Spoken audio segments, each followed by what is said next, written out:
Okay, here is the third installment of Scharf-fix basics, except that now we're starting to get out of the basics and into, a little more interesting stuff. Not more interesting, but a little more adventurous, let's say.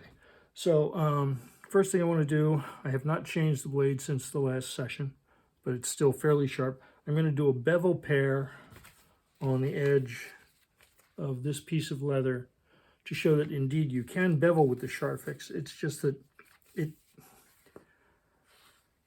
it almost takes as much practice, not quite, but almost, to bevel on the Scharf-fix as it does to bevel by hand.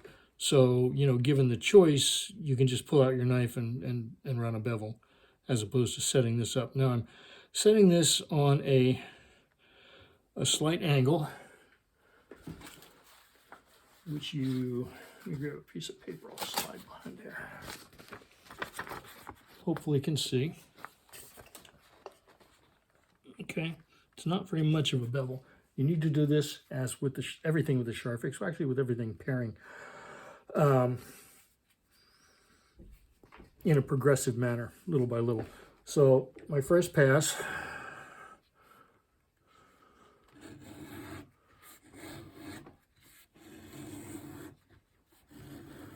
something that I didn't point out earlier is that sometimes, and this is probably one of those times, it actually helps if you edge pair the leather by hand ahead of time. This one went a little off, but I think we'll still be okay. I'm doing this from the side too with my glasses on, so, let me come back a little bit. All right, so here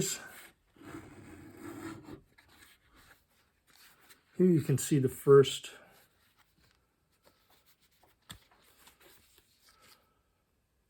bevel.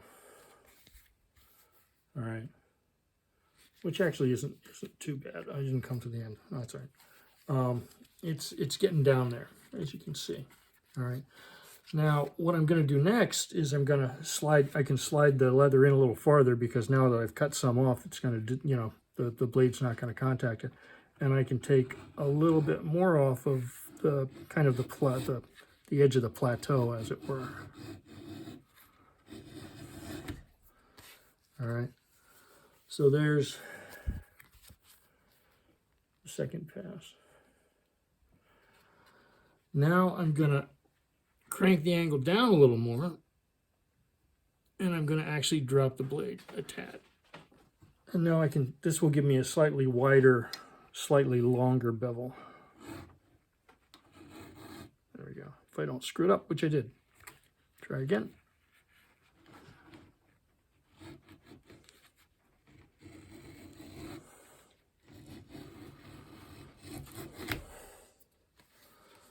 Okay, so there's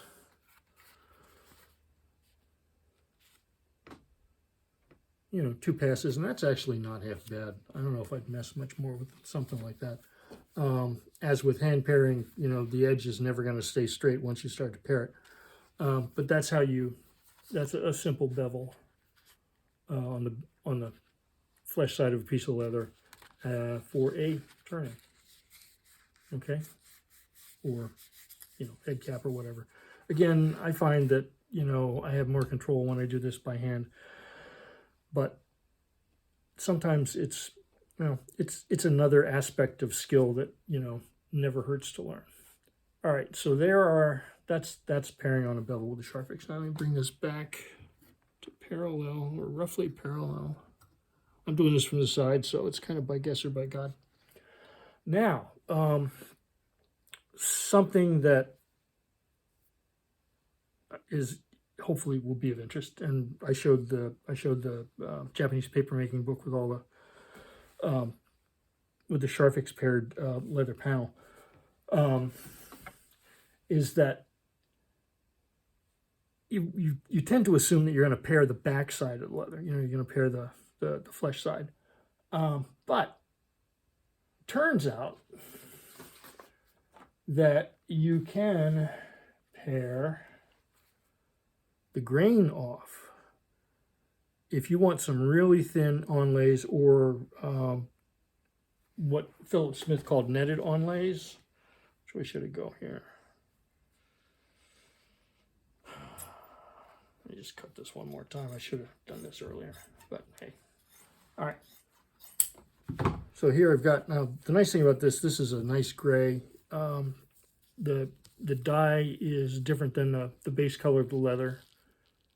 Or I shouldn't say that, but it hasn't been dyed all the way through. This is kind of surface dyed. And this can be really valuable to know later on.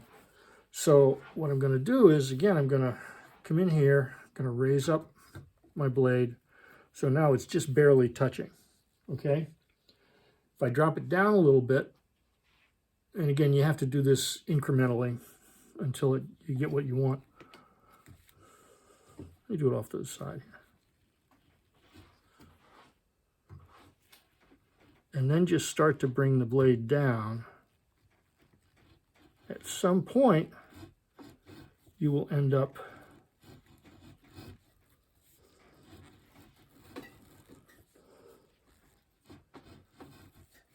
with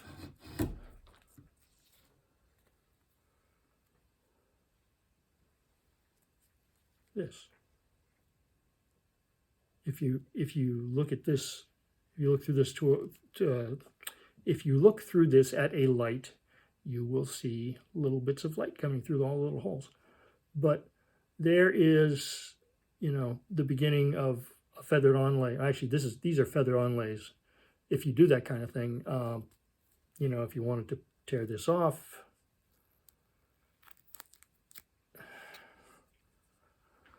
you've got that. Oops. Okay. So this can give you a great, this has a lot of potential. I've used this in bindings. Obviously, a lot of other people have. There's nothing new here. But by top pairing, you know, the grain off, you can get onlay material thinner than you'd be able to produce by hand, but for sure. Or by pairing from the back side of the leather. So this is a really, really helpful technique. It also has been used to expressive advantage. I would suggest you look at the later work of David Sellers, the English binder. A lot of his later stuff has the texture of the leather varies from the hard, you know, the surface grain as it comes to something softer, and I'm pretty sure he did that with some variation of paring machine. So even, you know, if you think about this, you know, that could have a lot of interest. In fact, I'm going to do something which I hadn't planned on doing. Oh, that's not what I want. Hold on, I got to go get my rollers.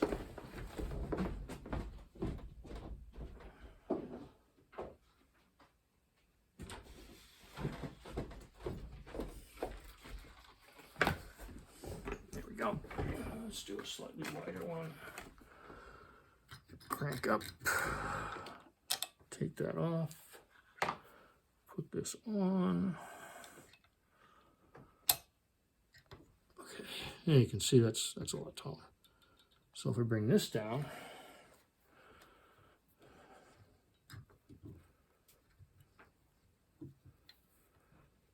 give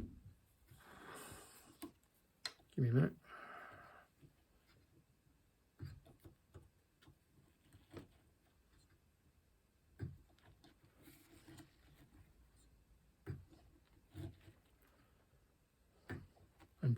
I'm being careful.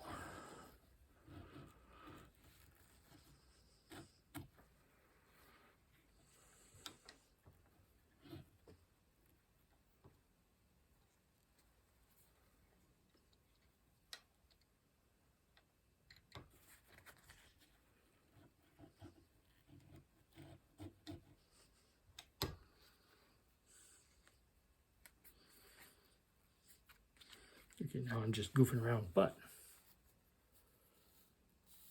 if you think about it, there's a lot of potential there.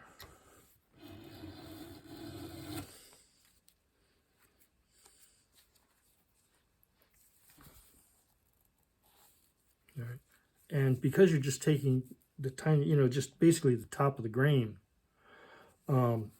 there's not a ledge. It's really quite a smooth transition from, you know, the untreated leather to the paired leather. So this is just by way of, you know, saying have fun, play, and something will come out of it. And in fact, this morning when I was getting ready to, you know, getting prepped up for this, I had a kind of a wild thought, which I tried, and which gave us this. And what I did was, I took a piece of blue painter's tape and I stuck I stuck some fairly heavy thread to it. I'm going to stick that on the back of this piece of heavily grained goat, which is really kind of nice. Here, I work it down. And, oh, got the other roller back. Sorry.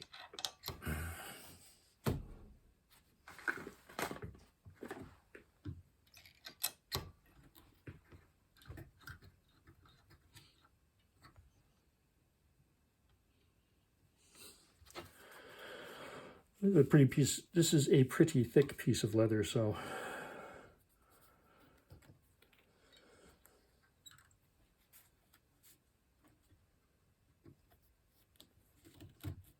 too slow, too high. There we go. Let's see what happens here. Nope.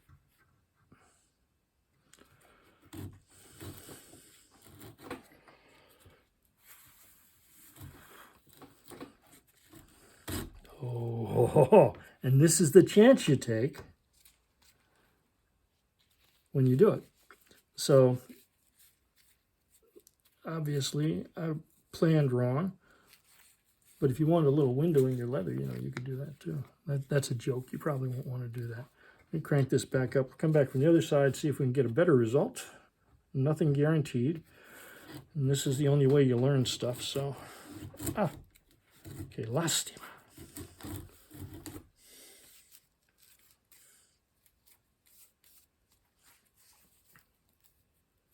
Here's some bigly hieroglyphic stuff. Again, this is, as David Pye said, the workmanship of risk. So things can and will go wrong. But, as I say, these are interesting doors to to design possibilities. And I lost my paper that I was, there it is. Okay. The other thing I was going to say, and then that'll be the end of Scharf-fix Basics, which I hope you've enjoyed. If you have any questions, give me a holler on the comments. Something that I've seen in other videos, but we haven't talked about, when you're working on a large piece of leather, like a full leather binding, it's big and it's awkward, and that's why this is here. And what you do is you take your skin, this is for a very oddly shaped book, okay, and you roll it up, you roll up the parts that you're not going to be pairing at the moment. Actually, let's do it this way. Yeah. Sorry, Saturday morning. Okay. If I was going to pair this edge, I would roll this guy up, maybe even put a couple of pieces of tape on it, and slide it in here.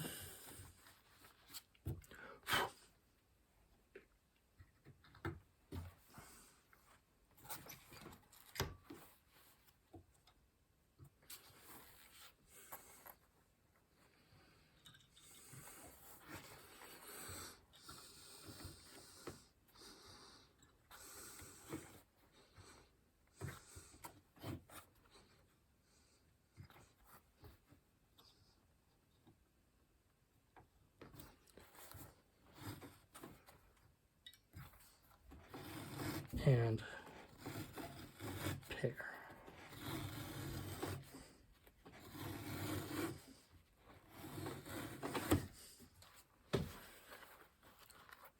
So that's how you deal with a large piece of leather with this little guy. All right, I hope this has been helpful. I hope it's given you some ideas. It's certainly given me some ideas. And I will be back at some point in the middle near future with something else. Thanks a lot, and take care.